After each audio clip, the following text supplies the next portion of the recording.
আওয়াজ লাগবে যদি কোন হুজুর আপনার সবান্তে ওয়াজ শুনতাম চাই তাহলে আওয়াজ আরো দিতে হইব। মুরব্বীরা তো ভালো লাগবেন, আপনারা চুপ করে থাকেন।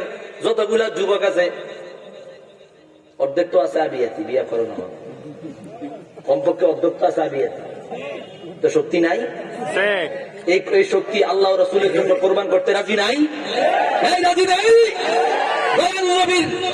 সম্মান আজমত ইজ্জত রক্ষার্থে আমাদের এই জান যৌবন জীবন ইজ্জত সবকিছু কোরবান করতে রাজি আছি না নাই? রাজি আছি না নাই মুসলমান?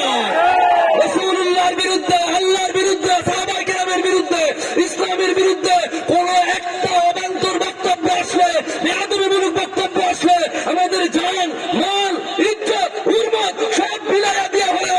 আল্লাহ তার রাসূলের শান রক্ষা করতে রাজি আছি কে কে? দুই হাত তোলা আল্লাহকে দেখায় দাও।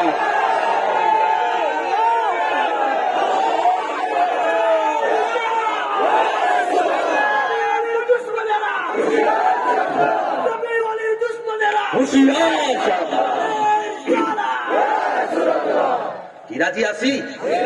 আমাদের ইমান দুর্বল নয়, আমাদের ইমান দুর্বল নয়। আল্লাহ তার রাসূলের বিরুদ্ধে বক্তব্য দিবে, এটা মেনে নিব। তুমি আমাকে বলো, আমার বাবাকে বলো, আমার পরিবারকে বলো, আমার 14 গোষ্ঠীকে বলো, আমি কেন নিব না? আমার আল্লাহর বিরুদ্ধে বললে, আমার রাসূলের বিরুদ্ধে বললে, আমার কোরআনের বিরুদ্ধে বললে, আমার সাহাবায়ে কেরামের বিরুদ্ধে বললে, শরীরে এক ফোঁটা রক্ত থাকা অবধি এই কথা বরদাস্ত করবো না, জীবন দিয়ে দিব, তবু আল্লাহ রাসূলের শান রক্ষা করবো। রাজি আছি না নাই মুসলমান? মনে করেছো দুর্বল আমরা? না, আমরা রক্ত দিতে অভ্যস্ত, আমরা রক্ত দিতে ভালোবাসি, ঠিক কিনা বলে? রক্তের ডর আমরা দেখাইও, আমরা তো রক্ত দিতে ভালোবাসি, এটা আমাদের অভ্যাস, ঠিক কিনা বলেন? এটা আমাদের আদত অভ্যাস। আমরা দৌড়া না, আমরা রক্ত দিতে ভালোবাসি। এই জন্য রাসূলুল্লাহ সম্মানের বিরুদ্ধে বক্তব্য আসলে আমরা ঘরে বসে থাকবো?